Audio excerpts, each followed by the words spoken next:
Flash को उसका नया सूट मूवी के अंदर कैसे मिलेगा, फ्लैश की कौन सी आइकॉनिक पावर्स एंड एबिलिटी है जो हमें मूवी के अंदर देखने को मिलेगी, और आखिर फ्लैश इतना पॉपुलर हुआ कैसे। मूवी के ट्रेलर को देखते हुए आपके दिमाग में भी ऐसे ही कई सारे सवाल जरूर उठे होंगे, लेकिन शायद आपको नहीं मालूम कि फ्लैश के टाई एंड कॉमिक 3 इशू की द फास्टेस्ट मैन अलाइव ने ऐसे ही बहुत सारे सवालों को एक्सप्लेन किया है। और आज के वीडियो में हम हेल्प लेने वाले हैं आवर फ्रेंड अभिनीत भारद्वाज फ्रॉम गीकी शिकी का, जो इनमें से हमें 3 मेजर डिटेल्स को एक्सप्लेन करेंगे। ऑल्सो हमारे भाई के 1 लाख सब्सक्राइबर्स होने वाले हैं, तो प्लीज कमेंट्स और डिस्क्रिप्शन में इनके भी चैनल का लिंक है, जाकर आप इन्हें भी अपना प्यार और सपोर्ट दिखाइए। And now as all being said, hey guys, मेरा नाम है पंकज सागर और आपका स्वागत है गेमों को हिंदी के एक और स्टूडियो में। Now without wasting any more time, let's get started.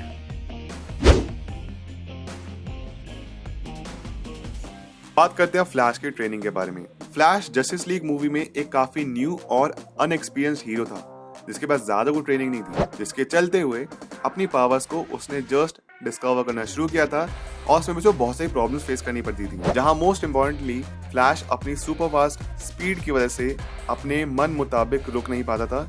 इसकी वजह से वो कई बार दौड़ते हुए दीवारों से टकरा जाता था, which caused him a lot of damage.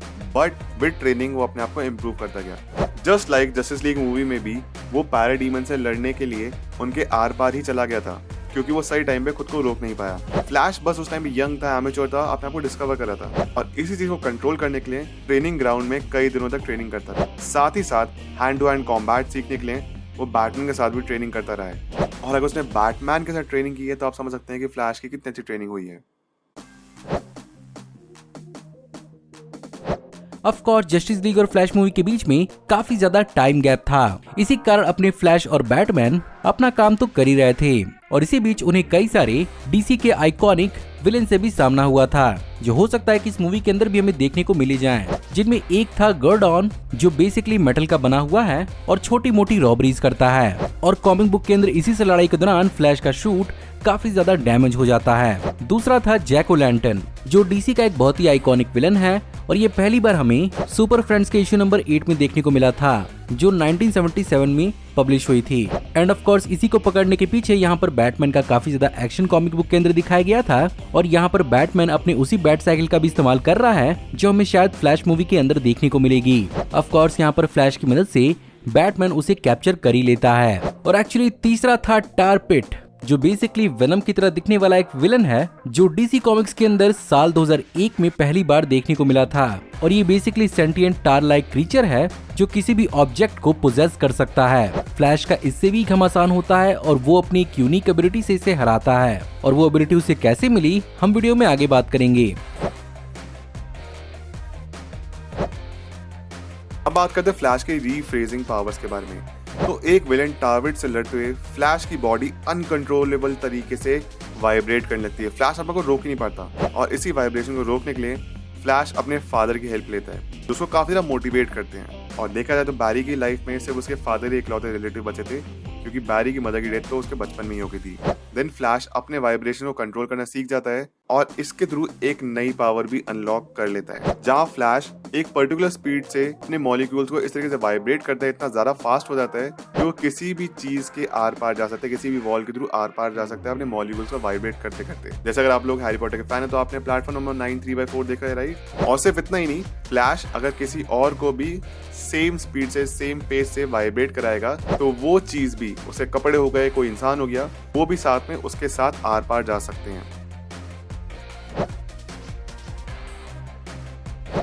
Flash actually अपने डे टू डे लाइफ और अपने वर्क लाइफ को किस तरह से मैनेज करता है, इस कॉमिक बुक के अंदर भी इस चीज को एक्सप्लोर किया गया है, जहां पर इस बात को भी यहाँ पर एक्सप्लेन किया गया है कि यहाँ पर बैरी अपने पिता से रेगुलरली अब जेल में मिलने जाता है। इसके बावजूद भी उसने अपने पिता को अपनी रियल आइडेंटिटी यानी फ्लैश के बारे में नहीं एक्सप्लेन किया है, और उसने अपने पिता से कहा है कि फ्लैश उसका एक बहुत ही अच्छा दोस्त है, और इसी के नाते वो अपने पिता से अपने दोस्त के लिए कई सारे सजेशंस भी लेता है, और बेसिकली उसके पिता उसका इमोशनल सपोर्ट बनते हैं और उसके फ्लैश बनने और बने रहने के लिए एक बहुत ही बेहतरीन इंस्पिरेशन।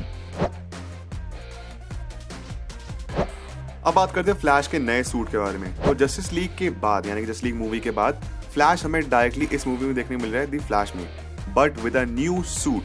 अब सूट आया कहां से? एक्चुअली में जस्टिस लीग और फ्लैश के टाइमलाइन के बीच बैटमैन और फ्लैश साथ में काम करने लग गए थे। कई बार उन्होंने एक साथ काम किया, बहुत बड़े बड़े कांड को होने से रोका है, इनफैक्ट फ्लैश जो मूवी स्टार्ट होती है वो कुछ ऐसे सिनेरियो शुरू होती है जहाँ पे बैटमैन और फ्लैश साथ में काम करें। इसी दौरान फ्लैश एल्फ्रेड से मिलता है जो कि एक न्यू टेक पे काम करता है एल्फ्रेड, और वो टेक है माइक्रो कंप्रेशन।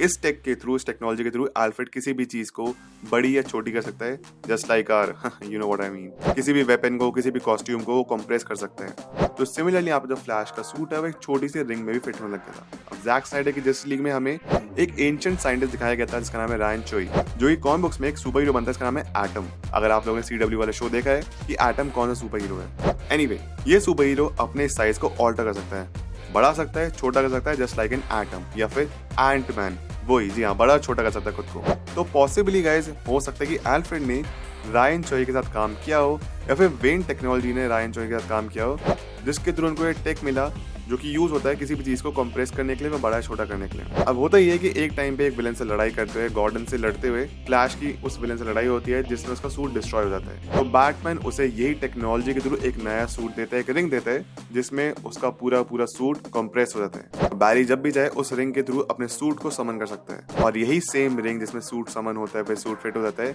हमने ट्रेलर्स में भी देखी है और मूवी में अभी हमको देखने मिलेगा।